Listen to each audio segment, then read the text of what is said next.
Nunca pensei que, aos meus 47 anos, voltaria a sentir aquela ansiedade elétrica sob a pele, como se o mundo tivesse recuperado cores que só existem nas recordações da juventude. A minha vida com meu marido, o Rui, parecia tranquila, quase exemplar. Jantares sempre à mesma hora, passeios curtos pelo bairro aos fins de semana, conversas que já conhecíamos o fim antes de começar. Não era um mau casamento. Se alguém me perguntasse, diria que tudo funcionava. Mas sentia cada vez mais claramente que não era o amor ou a estabilidade que faltava, mas aquele toque de um olhar que despisse os meus desejos, o toque de dedos que me lembrassem que, por baixo da roupa do dia a dia, eu ainda estava viva. Naquela noite. O jantar na casa da minha melhor amiga, a Inês, era tão rotineiro como sempre. Vinho tinto, risos, música suave ao fundo. Os homens a brincar sobre futebol, nós a falar de receitas e netos. Mas algo estava diferente. O marido da Inês, o Miguel, sempre simpático e correto, olhou-me com uma intensidade que não sentia há anos. As suas palavras tinham um duplo sentido, uma picardia que me roçava a pele como a leveza de um tecido novo. Quando ele me ajudou a tirar uma sandália, os seus dedos demoraram um segundo a mais no meu tornozelo. O meu corpo reagiu antes da mente. Uma corrente quente atravessou-me, rápida e silenciosa, difícil de admitir até para mim mesma. Voltamos para casa em silêncio. O Rui mergulhou na rotina, a verificar o correio eletrônico, a resmungar sobre a conta da eletricidade. Eu refugiei-me na casa de banho e olhei-me demoradamente ao espelho. Notei as primeiras linhas na testa, os cabelos a ficarem grisalhos, mas também o brilho inquietante nos meus olhos. Escolhi, quase como um acto privado de rebeldia, uma lingerie que não usava há meses. Senti que era só para mim, mas uma parte de mim esperava secretamente que alguém a pudesse ver, mesmo que fosse só na minha imaginação. Naquela noite, quase não dormi. A cabeça repetia cenas, gestos, palavras. Lembrei-me do olhar da Inês, confiante e despreocupado, e senti uma pontada de culpa misturada com raiva, porque a ela a vida não a tornava invisível, e eu sentia-me cada vez mais um móvel bem tratado, sempre no mesmo canto, útil mas irrelevante. Não era justo, mas também não sabia como sair dessa armadilha. Quando o Rui entrou no quarto, eu já estava deitada, a fingir dormir. Senti o peso dele ao meu lado, a familiaridade da sua respiração lenta, o toque automático da sua mão no meu ombro. Nada naquele gesto era realmente para mim. Teria dado tudo para que ele me perguntasse porque o meu coração batia mais rápido do que o habitual, mas ele murmurou, já meio adormecido, boa noite. De madrugada, o telemóvel vibrou. Era uma mensagem do Miguel, uma piada sobre o jantar, um comentário banal, mas carregado de uma cumplicidade tácita. Hesitei alguns segundos antes de responder. Acabei por enviar uma resposta igualmente leve, talvez demasiado para uma mulher casada. As mãos tremiam enquanto pousava o telemóvel na mesinha de cabeceira. No dia seguinte, escolhi a roupa com uma atenção invulgar. Decidi-me por uma saia que favorecia as minhas pernas, uma blusa justa e uns brincos que não usava há muito tempo. O Rui notou, mas apenas comentou que estava calor para tanta roupa. Encolhi os ombros, sem vontade de explicar nada. Fui ao mercado como se cada passo fizesse parte de um ritual secreto. O modo como a saia roçava os joelhos, o perfume floral que escolhi, a sensação de estar a experimentar uma nova pele, ainda que invisível para os outros. Durante o pequeno almoço, a Inês ligou para combinar um passeio no fim de semana. Na voz dela senti a leveza de quem nada suspeita. Fingi a mesma leveza, mas no fundo só pensava na próxima ocasião em que pudesse cruzar aquela fronteira invisível entre o permitido e o desejado. Surpreendi-me a verificar compulsivamente o telemóvel, à espera de outro sinal dele, uma frase, um cumprimento casual, qualquer coisa que devolvesse aquela sensação de perigo e possibilidade. À tarde, enquanto dobrava a roupa, a minha mente voltou ao momento em que a mão daquele homem roçou a minha pele. Percebi que havia algo profundamente injusto no facto de a vida, tão longa, poder tornar-se tão estreita. A ideia de ficar naquele papel de esposa exemplar, avó dedicada, mulher previsivelmente fiel tornou-se de repente insuportável. Quando a noite caiu, recebi outra mensagem. Era um convite para tomar um café no dia seguinte, por acaso, como se o acaso precisasse de desculpas. O meu coração saltou e, pela primeira vez em muito tempo, não senti medo, mas uma antecipação doce e feroz. Apaguei a luz, mas o sono não veio imediatamente. Enquanto ouvia o ritmo compassado da respiração do Rui, imaginava outros cenários, outros toques, outras mãos. E soube, com uma clareza dolorosa, que nada seria igual depois disto. Acordei cedo, incapaz de voltar a adormecer, como se a noite me tivesse deixado um tremor interior. O som dos móveis a render na casa, o aroma tímido do café que o Rui preparava na cozinha, tudo parecia distante, quase irrelevante. Vesti-me devagar, escolhendo cada peça com cuidado quase ridículo. Uma saia azul marinho que delineava as minhas pernas, umas meias finas, sapatos confortáveis mas elegantes, e uma blusa de linho que sugeria mais do que mostrava. Para completar, decidi usar o sutiã novo que guardava há meses, um hélio vermelho escuro de renda delicada, que só eu sabia estar ali. Perfumei o pescoço e os pulsos, perguntando-me a quem queria enganar. Quando saí, o Rui mal levantou os olhos do jornal. Perguntou a que horas voltaria e eu respondi sem olhar para trás, com uma leveza que não sentia. O mercado era o mesmo de sempre, mas naquela manhã tudo parecia mais vivo. As cores vibrantes da fruta, o burburinho das vendedoras, o cheiro a pão acabado de fazer que se misturava com o ar fresco. Encontrei-o na esquina da florista, como se fosse mesmo uma coincidência. Vestia uma camisa clara, de mangas enroladas, e tinha um cheiro a sabonete fresco que me fez sentir um arrepio. Trocaram-se algumas palavras banais sobre o tempo e o preço dos tomates, até que ele sugeriu baixinho: um café rápido? Aceitei, sentindo que estava a aceitar muito mais do que uma bebida quente. O café era pequeno, familiar, com mesas de madeira gastas e uma janela com vista para a rua estreita de Almada. Sentamo-nos numa mesa afastada, perto da janela, onde a luz entrava suave e dourada. No início, fingimos falar de coisas normais: a rotina, a saúde da esposa dele, os netos. Mas pouco a pouco a conversa deslizou para territórios mais íntimos. Falamos do peso do tempo, da nostalgia, dos corpos que mudam e do sentimento de que tudo que foi importante se escoa pelas fissuras do dia a dia. Ele confessou que ultimamente não dormia bem, que sentia a vida escorrer-lhe pelas mãos como água fina. Eu assenti em silêncio, porque aquelas palavras eram minhas, embora nunca as tivesse dito em voz alta. Às vezes pergunto-me se ainda temos tempo para começar de novo, murmurou, olhando para a chávena com uma meia-lua de café no fundo. Não respondi. Por instinto, a minha mão procurou a dele. O toque foi breve, mas naquela simples carícia cabia toda a tensão acumulada de meses de olhares e silêncios. Não sei quem se inclinou primeiro, mas os nossos lábios encontrarão-se numa conversa meio, num beijo quase invisível para os poucos clientes do café, mas para mim foi um raio que partiu o céu. O sabor do café na boca dele, a suavidade do seu hálito, o arrepio no peito, uma vida inteira comprimida em segundos. Quando nos separamos, não disseram nada, só nos olhamos com um misto de medo e euforia. Ele pagou a conta apressado, os dedos a tremer ligeiramente. Ao sair, a chuva começava a cair em gotas finas e nós procuramos refúgio debaixo do toldo da porta. Senti a sua mão a roçar-me as costas como se partilhasse um segredo proibido. Vamos ter de correr, disse ele, sorrindo com aquela cumplicidade recém-descoberta. Não me lembro do caminho de volta, só da sensação de flutuar sobre o asfalto molhado. Quando cheguei à casa, encontrei o Rui na cozinha, a rever a lista de compras.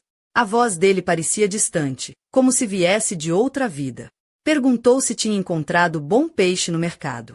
Assenti, fingindo normalidade, e subi para deixar a mala no quarto. Senti o roçar da saia nas coxas, como se ainda levasse na pele a lembrança de outras mãos. Olhei-me ao espelho e vi os lábios ainda inchados, os olhos brilhantes. Tirei a roupa com calma, como se precisasse de confirmar que tudo aquilo tinha sido real. Guardei o sutiã novo na gaveta, toquei-o por um momento, perguntando-me se teria outra ocasião para usar, se aquele instante era o início de algo ou apenas um erro bonito. Durante o almoço, o Rui falou sem parar sobre trivialidades. Cada vez que tentava olhar-me nos olhos, desviava o olhar, como se pressentisse que havia algo diferente em mim, uma distância que não sabia explicar. Senti um remorso frio, mas também um alívio. Finalmente, depois de tantos anos, algo despertara dentro de mim. Não podia negar que queria repetir, que a expectativa de voltar a ver me mantinha alerta, viva, como se tivesse regressado de um longo inverno interior. À tarde tentei ocupar-me com a rotina, arrumar os armários, regar as plantas, ligar a minha irmã. Mas a mente fugia sempre para o café, para o toque fugaz dos lábios, para o sussurro da voz dele. Pela primeira vez, o risco de ser descoberta não era só medo, era também parte da excitação, como se o perigo desse profundidade às emoções. Antes de dormir, verifiquei o telemóvel mais vezes do que devia. Uma mensagem dele: obrigado pela companhia. Hoje foi especial. Não respondi de imediato. Apaguei a luz e fiquei na escuridão, a reviver cada segundo da manhã, o tremor nas mãos, o pulso acelerado, a certeza nova e irrefriável de que a minha vida tinha mudado, mesmo que ninguém mais o soubesse ainda. Despertei antes do amanhecer com a mente ainda envolta na sensação do dia anterior. O som do Rui a mexer na cozinha, o aroma tímido do café infiltrar-se por baixo da porta, Tudo parecia tão distante, ao mesmo tempo, tão presente. Queria ficar na cama, esticar aquele momento de solidão e antecipação, mas o peso da normalidade empurrou-me para fora das mantas. Vesti-me com cuidado quase obsessivo. Uma saia azul marinho que delineava as minhas pernas sem exagerar, umas meias finas que mal se notavam, sapatos confortáveis mas elegantes e uma blusa de linho branco, fresca e leve, que deixava entrever a linha do meu corpo de forma sutil. O sutiã L granada, com a renda delicada e sensual, era o segredo que me acompanhava sob a roupa, só para mim, mas com a esperança silenciosa de que ele pudesse imaginar. Perfumei o pescoço e os pulsos com uma fragrância suave, um toque que parecia prometer algo mais do que apenas um café. Ao sair, o Rui mal levantou os olhos do jornal. Perguntou a que horas voltaria e eu respondi com um simples logo sem olhar para trás. O mercado de Almada estava mais vibrante do que nunca. As cores das frutas, o cheiro do pão acabado de fazer, o burburinho das vendedoras. Tudo parecia um cenário perfeito para um ritual secreto. Ele estava lá, junto à florista, com a camisa de linho clara e as mangas enroladas até o cotovelo, o cabelo penteado com cuidado e um perfume fresco que me fez arrepiar a pele. Trocaram-se algumas palavras banais, o tempo, o preço dos tomates, até que ele sussurrou com um sorriso meio maroto: um café rápido. Aceitei, sabendo que não era só um café que estava a aceitar. Entramos naquele pequeno café com mesas de madeira gastas e uma janela que dava para uma rua estreita, onde a luz da manhã entrava amarela e suave. Sentamo-nos numa mesa afastada, quase escondida, onde podíamos falar sem sermos ouvidos. No início, fingimos falar de coisas normais, a saúde da esposa dele, os netos, a rotina que parecia engolir tudo. Mas aos poucos, a conversa derivou para assuntos mais íntimos, para as feridas invisíveis do tempo, para a nostalgia de quem sente que algo escapa entre os dedos. Ele confessou que não dormia bem, que sentia a vida escorrer-lhe como água fina.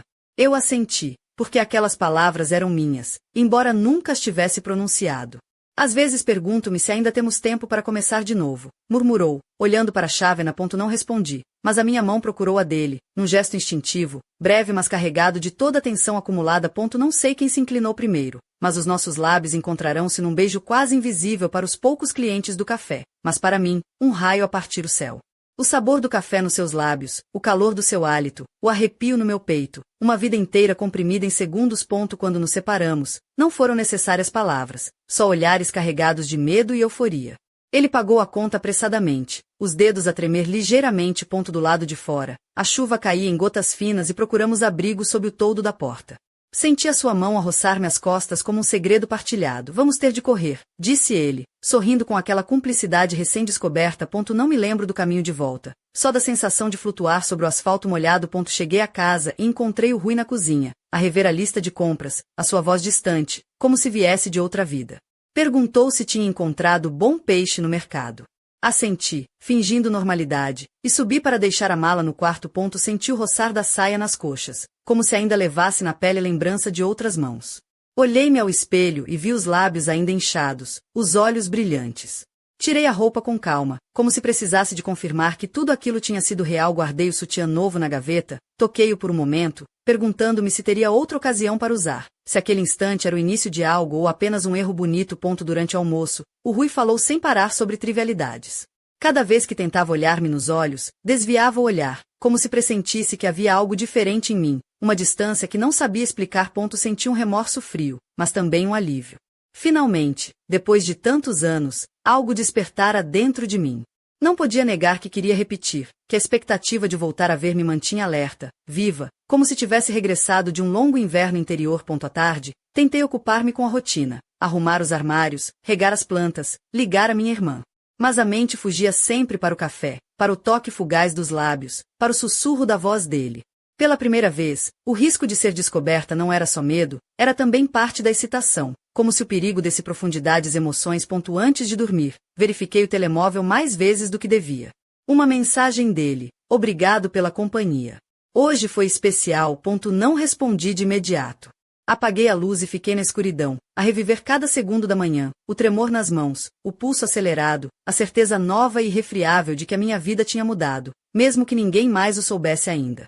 O despertar no dia seguinte trouxe consigo um silêncio pesado, aquele tipo de silêncio que pesa mais do que 1000 palavras e revela segredos que ninguém quer dizer em voz alta.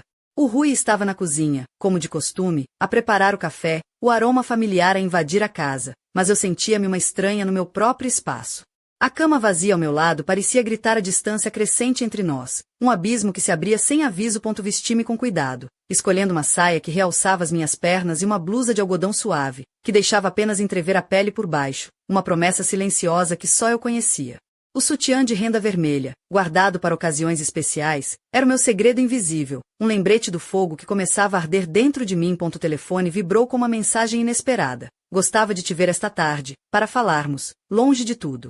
O coração disparou, uma mistura de medo e desejo que me fez sorrir sozinha, à medida que os segundos pareciam esticar-se numa eternidade. Combinei com ele num café perto do Tejo, um sítio discreto onde as conversas podiam ser sussurradas e os olhares trocados sem receios. Ao encontrá-lo, senti o calor do seu olhar e o cheiro fresco do seu perfume, que me fazia esquecer o mundo à nossa volta. Falamos do impossível, do que não podia ser dito em voz alta, das escolhas que nos esperavam e dos riscos que estávamos dispostos a correr. Cada palavra era uma carícia, cada silêncio uma promessa. Quando nos despedimos, a chuva fina começava a cair, e sob o abrigo de um velho toldo, os nossos lábios encontrarão-se num beijo lento, cheio de saudade e esperança. Soube que nada seria igual, que estávamos a cruzar uma linha sem retorno. Ao regressar a casa, o peso da mentira apertava-me o peito. O Rui parecia mais distante, os seus olhos a evitarem os meus, como se pressentissem a tempestade que se aproximava. A rotina transformou-se numa prisão, e eu sentia-me cada vez mais presa entre o desejo e a culpa. Naquela noite, enquanto ele dormia ao meu lado, escrevi no caderno que guardava como um tesouro: estou a perder-me e a encontrar-me ao mesmo tempo. O preço da liberdade é alto, mas o silêncio é ainda mais pesado. Sabia que o que começara era apenas o prólogo de uma história complicada, feita de encontros furtivos, decisões difíceis e segredos que ameaçavam destruir tudo. E, no fundo, sentia um medo profundo do que viria a seguir. Porque, às vezes, o maior perigo não está no que fazemos, mas no que escolhemos esconder. A manhã seguinte acordou cinzenta, com o céu carregado e aquele cheiro de chuva que parece pesar nos ossos. O Rui estava na sala, absorto no telemóvel, os olhos fixos numa mensagem que não me quis mostrar. Senti o silêncio entre nós como uma parede erguer-se devagar, um muro invisível que nos afastava sem que nenhuma palavra fosse dita. Vesti-me com a sensação de que cada peça de roupa era um escudo e uma armadilha ao mesmo tempo. A saia preta que delineava as minhas pernas parecia agora uma provocação silenciosa, e a blusa de algodão bege, leve e fresca, escondia um sutiã de renda granada que só eu sabia que estava ali para mim. O perfume, uma mistura subtil de jasmim e baunilha, era um sussurro de rebeldia entre a rotina opaca. Recebi uma mensagem dele: preciso da tua ajuda para escolher um presente para minha esposa. Confio no teu gosto. Sorri com ironia, sabendo que a desculpa era frágil, mas aceitei. Combinei encontrá-lo naquela tarde na casa dele, um convite que me fez tremer as mãos enquanto escrevia o endereço. Passei o dia numa espera tensa, a contar os minutos com impaciência e medo. Tomei 2 duches, experimentei e descartei 3 conjuntos, até decidir-me por um vestido simples de algodão azul claro, que moldava a cintura e caía suave sobre os quadris. A lingerie era outra história. Escolhi um conjunto de renda granada, o mais atrevido que tinha, guardado para ocasiões que nunca chegavam. Olhei-me demoradamente ao espelho, tentando decifrar a mulher que me olhava de volta, uma mistura de coragem, desejo e vulnerabilidade. Quando cheguei à casa dele, a tensão no ar era quase palpável.